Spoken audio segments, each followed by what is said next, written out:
Great photography isn't just about having the best gear or the perfect timing. At its core, it's about composition, how we arrange the visual elements to tell a story, evoke emotion, and guide the viewer's eye. When I first started photography, I used to wonder what exactly is composition? Is it something technical or just a creative instinct?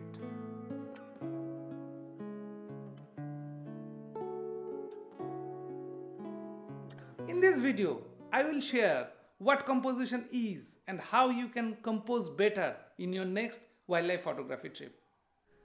Hi, I am Ripan Biswas, a wildlife photographer from India. The first Indian to win 3 times at the Wildlife Photographer of the Year hosted by Naturalist Museum, London. This channel is where I will share everything I know about wildlife photography. Subscribe and let's journey into the wild together.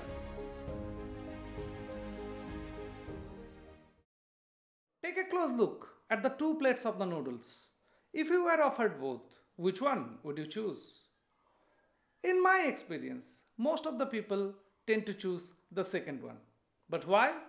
The true measure of a good food should be its taste. Yet people often decide without even tasting it. They choose based on appearance. The second plate simply looks better. Why? Because it's well composed. The elements like noodles, vegetables, garnish are well arranged and thoughtfully arranged. In photography, this thoughtful placement is called composition. Just like a food presentation, composition in photography plays a crucial role in making something very attractive. My quest to understand the essence of composition took me deep into observation and reflection. In time, I discovered the answer. Composition is the thoughtful arrangement of the elements of art according to the principles of art. Let's break them down one by one. The elements of art are the visual ingredients that make up an image. There are 7 of them: lines, shape, form, texture, color, value, and space. Lines are everywhere in photography: roads, fences, shadows, branches. They guide the viewer's eye to create depth and add movement. Shapes are flat, 2-dimensional outlines, like a silhouetted bird or the frame of a window. They are formed when lines close off a space and they help simplify your scene or create bold designs. While shape is flat, form is 3-dimensional. It's created by the light and shadow. In wildlife or macro photography, side lighting adds form to make subjects feel real and tactile. Texture brings a photo to life. You can almost feel the rough bark of a tree or the softness of a feather. Light hitting at an angle enhances the texture and adds realism. Colors are very important because colors affect the mood, tone, and focus. Warm colors like red and orange evoke energy or warmth. Cool colors like blue and green calm us down. Use color intentionally to guide attention or set atmosphere. Value refers to the lightness or the darkness in an image, or sometimes it refers to different shades of the same color. High contrast creates drama, low contrast feels soft and subtle. It plays a huge role in artistic wildlife photography. Space is the area around and between subjects. Negative space can isolate and emphasize your subject, while filling the frame creates intensity. Balance, contrast, emphasis, rhythm or movement, unity or harmony, variety, and proportion or scale. These are called the principles of art. We incorporate these principles of art into a simpler way as various rules of photography. The rule of thirds is probably the most important compositional rule in wildlife photography. It guides us to create visually compelling and balanced image. What is the rule of third? Imagine dividing your frame into a 3 into 3 grid. two equally spaced horizontal lines and two equally spaced vertical lines, forming 9 equal rectangles. According to this rule, you should place the main subject along these lines or the points where they intersect. These intersection points are known as golden points. There are 4 of them in every frame. As the general rule, we advise photographers to place their subject on one of these golden points, not in the center of the frame. The center is often the weakest point for composition, as it can make your photo appear static and less engaging. Why does it matter? Let's look at a few examples.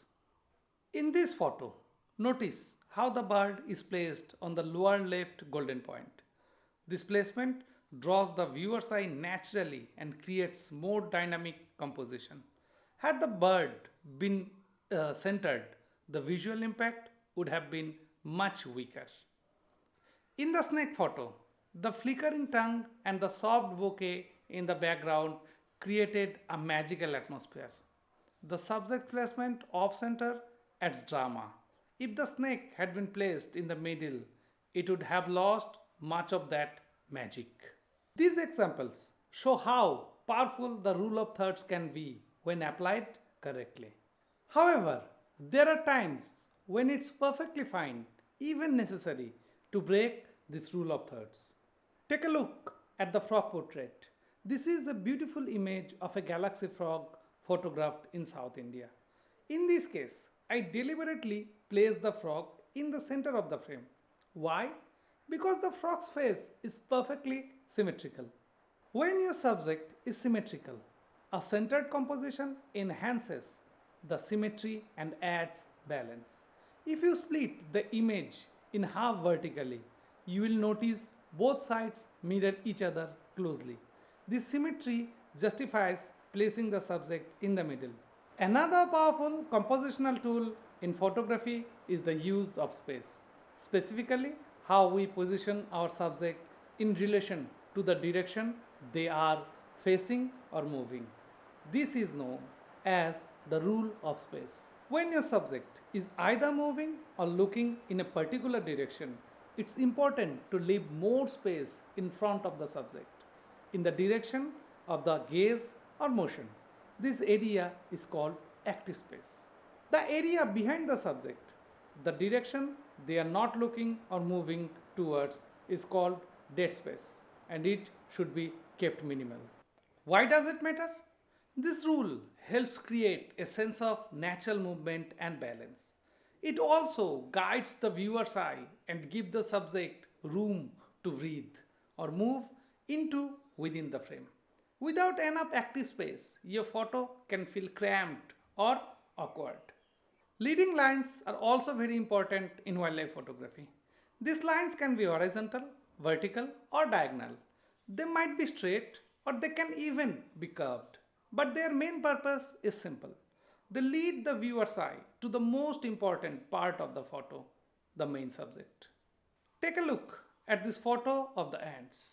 You can clearly see the vertical, horizontal, and diagonal lines in the frame. All of them are directing our eyes to the center of the image, to that beautiful interaction between these two ants. This is a perfect example of how leading lines work. Now, in the second photo, a gorgeous shot of a butterfly drenched in morning dew.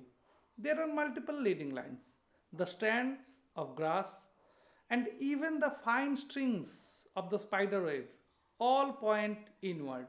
They lead the viewer's eye right to the butterfly. In the third photo, we see a bird sitting on a curved branch. That gentle curve acts as a leading line, guiding our eyes straight to the bird. So, these are just a few examples of how leading lines can strengthen your composition by pulling the viewer's attention exactly where you want it. In any photo, the main subject is what grabs the viewer's attention first. But what about the other elements in the frame? Are they important? Yes, they absolutely are. We call them secondary elements or secondary subjects. These may not be the center of attention, but they play a very important role in the overall composition. They should be placed in such a way that they complement or balance the main subject. Let me show you an example. In this photo of a beautiful Kentish plover, the main subject is clearly the bird. But look at the grass blade in the background. That's the secondary element. I positioned it carefully so it balances the bird. If you split the frame into two equal halves, you will find the bird on one side and the grass on the other. That creates a nice, clean balance in the composition. Now, look at the second photo of a spot-billed pelican. I placed the pelican on the upper right golden point, following the rule of thirds. But to balance it, I included two migratory ducks in the lower left part of the frame. That's not all. If you observe the grasses in the foreground, they are also contributing to the balance. So this photo actually has two types of balance: horizontal balance between the pelican and the ducks, and vertical balance with the birds above and the grass below.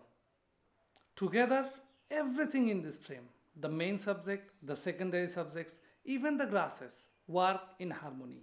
They don't just create balance, they also add a sense of place, giving context and mood to the image.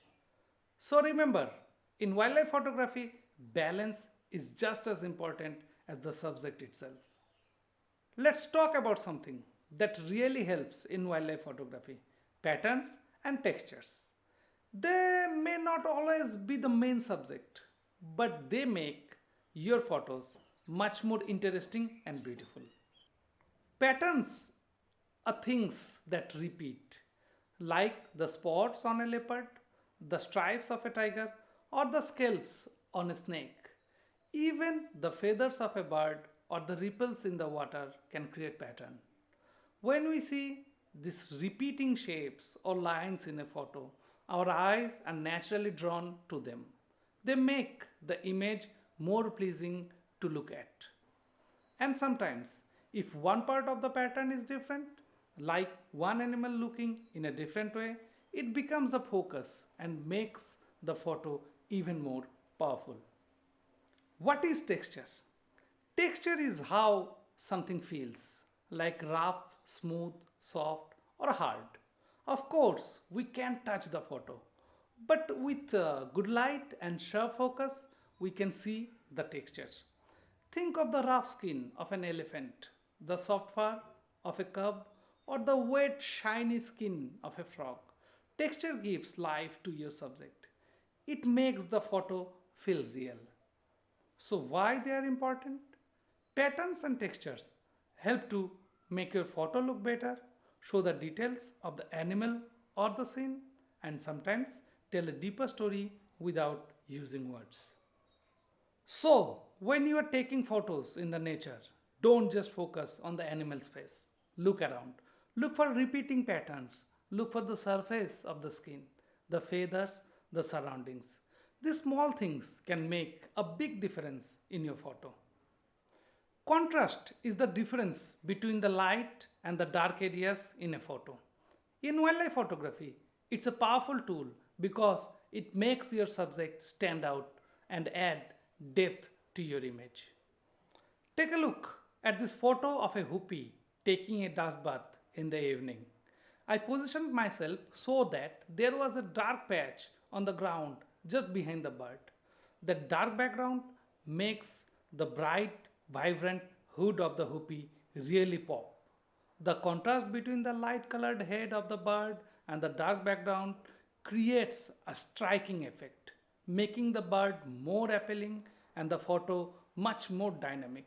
This is a perfect example of how using contrast between the light and the shadow can make your subject stand out. In the second photo, I used color contrast. Colors like bright yellow can stand out against the cool blue of the sky. In this case, the yellow color of the spider contrast beautifully with the blue sky, creating a powerful effect. Color contrast is always important because it helps your subject catch the viewer's eye and make the photo more vibrant and interesting. So remember, both color contrast and contrast are simple but effective ways to enhance your wildlife photos.